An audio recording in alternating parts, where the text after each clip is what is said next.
इंसान की कीमत क्या है? इंसान की कीमत यह है कि अगर वो नेक कर्म करे, बंदगी करे खुदा की, तो बंदा है, नहीं तो एक गंदे से भी गंदा है। जो बंदगी नहीं करता और अगर इसने अपनी ऐसी हालत बना ली है गधे जैसी, गधे की क्या हालत होती है कि उसको चंदन लेप करके भी छोड़ दोगे तो भी कुर्डी पे जाके उसको उतार देगा वो, क्योंकि उसका जीवन स्वा है, राख है। अच्छे इंसान के लिए अच्छी शिक्षा होती है, वो काम करती है। दुष्ट आदमी के लिए जिसमें दिल पर उसके जन्म जन्मांतरों के पाप छिपे हुए हैं, वो क्या करेगा? उसको तो चाहे तुम रात दिन भी बैठाए रखोगे तो भी वो भला नहीं होगा, उसके मुंह से तो बुराई निकलेगी। जिस प्रकार से कहा है कि दुर्जन का मुख बंद कर रखो, भट्ठी भरे अंगार, सज्जन के मुख हमी बेहतर, जब बोले जब प्यार। सज्जन पुरुषों का संग करो। सत्संग नाम इसी का है कि अच्छे आदमियों का संग, महापुरुषों का संग, उनके उपदेश को सुनना, सुन के उसका चिंतन मनन करना, हृदय में रखना, उनके कई बात पर अमल करना, जीवन में उसको अमली जामा पहना के देखो। ये नहीं कि दुनियादारी की जितनी बात कही जाती हैं सब बातों को हम आजमा के देखते हैं, परखने की कोशिश करते हैं, पूरा उसको जांचते हैं, लेकिन संत इतनी बात कहते हैं इस जीव के कल्याण की, फिर भी ये कभी उनको जांचने की कोशिश नहीं करता। कैसे जांचेगा?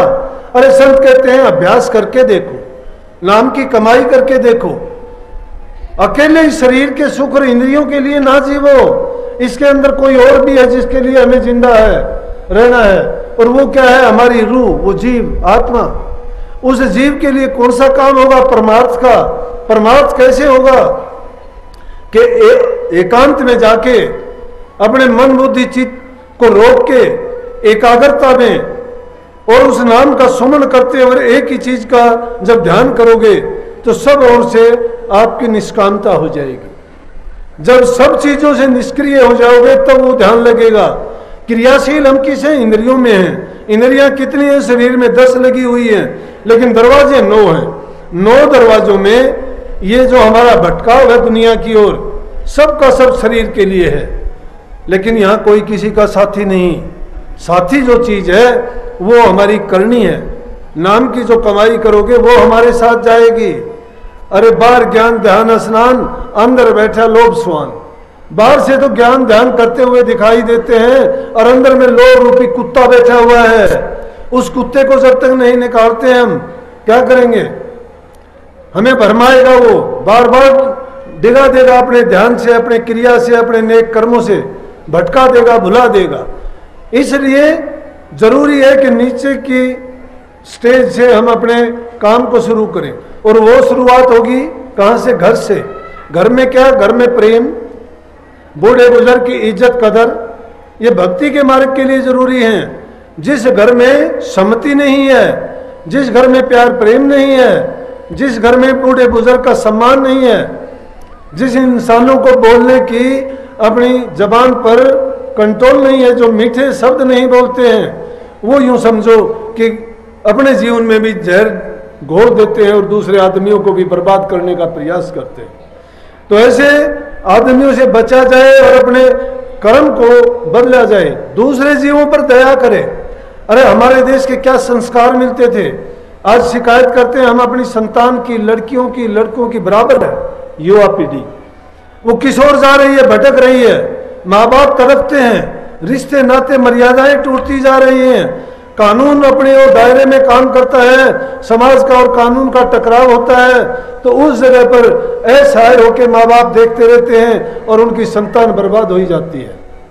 उसके लिए है क्या कि आपसी प्यार प्रेम गया, हमारे दिल में का संतोष छीन गया, वहां भक्ति की बात नहीं हो सकती।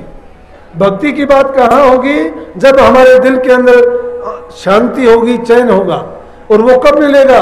जब हमारे चारों तरफ के वातावरण से हमें अच्छा और प्रेम रूपी व्यवहार मिलेगा, तो ही हमारा दिल खुश रहेगा।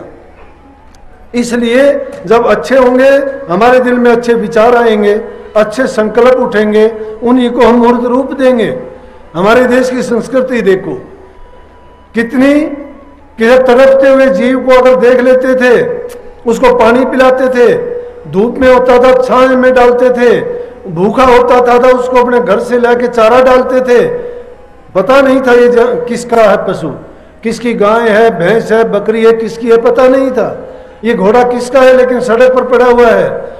गधा बकरी कोई भी जीव होता था, कोई पक्षी जानवर होता था, उसको उठा के सुरक्षित जगह में रखना, चूगा पानी उसको देना, क्योंकि दया थी। आज दया नहीं है इंसान के दिल में। आज तो उसी की जाति का इंसान सड़क के ऊपर करा करा के मर जाता है, बराबर से निकल जाते हैं, कोई उसकी तरफ आंख उठा के देखने वाला नहीं है। कहाँ आत्मीयता, कहाँ धर्म की बात रहेगी? क्या उनको आप मानोगे वो धर्मावलंबी हैं या धर्म पर चलने वाले हैं? क्या समझोगे मर्यादित पुलिस हैं? अपने जीवन को अच्छा बनाना चाहते हो, दयावान बनो, प्रेमी बनो, भ्रातृभाव स्नेह होना चाहिए आपके दिल में, दूसरों के प्रति दया होनी चाहिए। कैसी दया कि अगर किसी को दुखी देखते हो, हमारे देश में अतिथि देवो भव कहते थे कि अतिथि देवता के समान है। जीव पर दया पालने के, दूसरे जीवों पर जो दया नहीं करता है उनमें जीव हमारे जैसा है, उनमें भी अपने जैसा जीव समझो। दया राख धर्म को पाले, जग से रहे उदासी, अपना सा जीव सबन को जाने ताहि मिला विनाशी। कबीर साहब कहते हैं, इसमें कहीं नहीं कहीं जप करो तप करो क्या करो, क्या कहते हैं? दया राख धर्म को पाले, कि जो जीव दिल में दया रखता है धर्म की पालना करता है। भाई की जगह भाई का धर्म निभाओ, माँ की जगह माँ का धर्म निभाओ, पिता की जगह पिता का धर्म निभाओ, और इंसान की जगह इंसानियत का धर्म निभाओ। इंसानियत की धर्म में ये चीज सब चीज आती हैं कि दूसरे जीवों पर दया करो। अपने जीव को सुखी करना चाहते हो तो दूसरे जीव को सुख दो। पशु पक्षियों का दुखी देखते हो, जो तुमसे संभव हो सकता है उनकी सेवा करने का प्रयास करो। पुराने जमाने में पानी नहीं होता था जंगलों में, पुण्य का काम समझते थे। गुरु महाराज जी पानी का घड़ा उठा के एक दूर बनी में पक्षियों के लिए दाने डाल के आते थे। भगत कहते थे, छोटी उम्र में हम बच्चे होते थे, हम नहीं आते थे सत्संग में, जब पक्षियों को पानी डाल के आते थे, नंगे पैर जाते थे, जूती पहनने के लिए नहीं थी। लेकिन धर्म में आस्था देखो, वो धर्म था। कहाँ धर्म है अब?